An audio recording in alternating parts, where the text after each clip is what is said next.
கர்த்தருடைய நாமத்துக்கு மகிமை உண்டாகட்டும். இந்த நாளிலே கூட நான் உங்களை பார்ப்பது தேவனுடைய கிருபைதான். ஆண்டவர் உங்களை ஆசீர்வதிப்பார். யூடியூப் வழியாக பார்க்கிறவங்களை கர்த்தர் மகிமைப்படுத்துவாராக. உங்கள் தேவை என்று நீர் அறிந்திருக்கிறீர் ஆண்டவரே. இது வந்த நாளிலே கூட இந்த இரவு வேளையில கூட உங்களுக்காக செபிக்க கடமைப்பட்டிருக்கிறேன். கர்த்தர் உங்களை ஆசீர்வதிப்பார். என் சப்ஸ்கிரைபர் உங்களையும் கர்த்தர் மகிமையினாலே ஆசீர்வதிப்பார். ஆண்டவரே அப்பா, இந்த நாளிலே கூட இந்த இரவு ஜெபத்துல கலந்து கொள்கிற ஒவ்வொரு பிள்ளைகள் மீதும் வழிநடத்த முடிய ஆட்சேபிக்கிறேன். அமேன். விசுவாசித்து தேவ மகிமையை நாம் பெற்றுக்கொள்ள போகிறோம். அமேன். இந்த இரவு வேளை தூக்கம் இல்லாமல் வலி வேதனையோடு கஷ்டத்தோடு வாழ்ந்து கொண்டிருக்கிறீர்களா?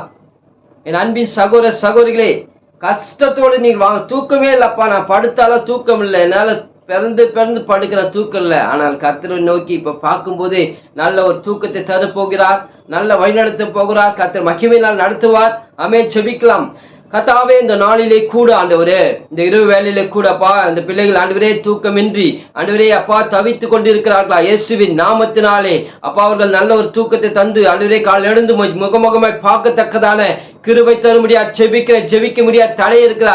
இயேசுவின் நாமத்தினாலே ஜெபிக்க முடியாது. எல்லா தடைகளை உடைக்க முடியாது. ஜெபிக்கிறேன் ஆண்டவரே அப்பா. ஊழியம் செய்து கொண்டிருக்கிற பிள்ளைகள் ஊழியம் செய்ய முடியாத வேதனை கஷ்டங்கள் துன்பங்கள் வேதனைப்பட்டிருக்கிறார்கள், எல்லாவற்றையும் மாற்றி குடும்பத்துக்குள்ள சமாதானத்தை தந்து அவர்கள் ஒழுங்கா ஆண்டவரே முற்காக ஓட பிரயாசப்பட தேவன் உதவி செய்ய முடியாது. ஜெபிக்கிறேன்.